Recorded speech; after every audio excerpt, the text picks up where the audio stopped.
In January of 2011, Stephen Shonn was found strangled to death in his Austintown basement. That's this month's focus of today's Crimestoppers segment on our midday. And joining us, as always, is John Lezagonich from Crimestoppers. John, thanks for coming on our midday today. Thank you, Matt, and always appreciate WFMJ being a partner with Crimestoppers of Eastern Ohio. This case is an intriguing case. Every cold case is intriguing and needs to be solved, but this one happened in a very calm community, quiet community. A lot of the people know each other, neighbors know each other, they know when cars come and go. The individual, the deceased, was found by his wife. She returned home late that night, found him in the basement. It was appeared that it was a robbery, but he has some bruising on the face, and it was ruled a homicide, with strangulation being the means of the homicide. Spoke to Austintown PD detectives. They're actively involved in trying to solve this case. They have some great evidence, some DNA. They found the deceased automobile about 3 hours later, parked near the truck stop on 76 and 80. And then they pinged the cell phone that was also stolen, and it was heading east on Route 80 into Pennsylvania.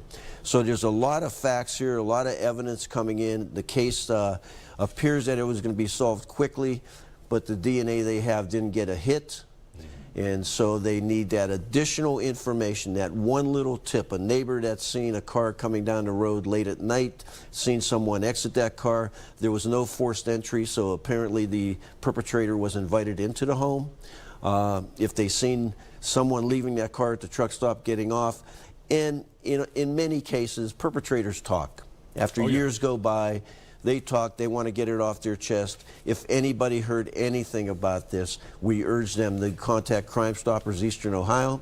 They can call us at the 743 clue number or download our Q code or barcode, whatever you want to reference it as. We make the app easy. But this is a case that I truly believe Austintown PD believes that could be solved with the amount of evidence we have. Do you think it could have been someone the victim knew since he was invited in? Or the person was invited. Yeah, or someone he recently met. The deceased was known to enjoy the restaurants at the truck stops, both in Hubbard and in Austintown. He liked the camaraderie, he liked the food there. He would go there at the restaurants, have coffee, bring some food home periodically. So it's obvious he met someone there, invited them back home because they left with his automobile.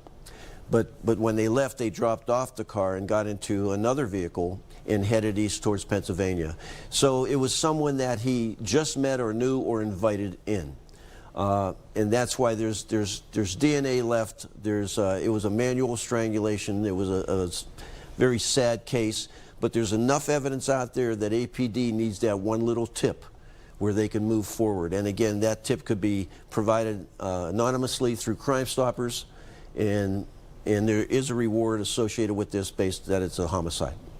All right, John, we have about 30 seconds left. You wanted to mention that people should know that Crimestoppers number is not a substitute for 911. Kind of explain. That is extremely important. You have to understand, when the tips come in, we then scrub the tips and then we transfer them out. So there's a lengthy process. If a crime is occurring right there at that time and they need police assistance, Crimestoppers isn't going to help you. They must dial that 911. And that's important to know, because again, those crimes, when they do come in, there's a process that they go through, so there's some time involved. All right, John, thank you so much for coming on our midday. Thank you. And we hope that we get some calls for this cold case. All right, here's a look at your winning lottery numbers, and we'll be back with more in the midday right after this.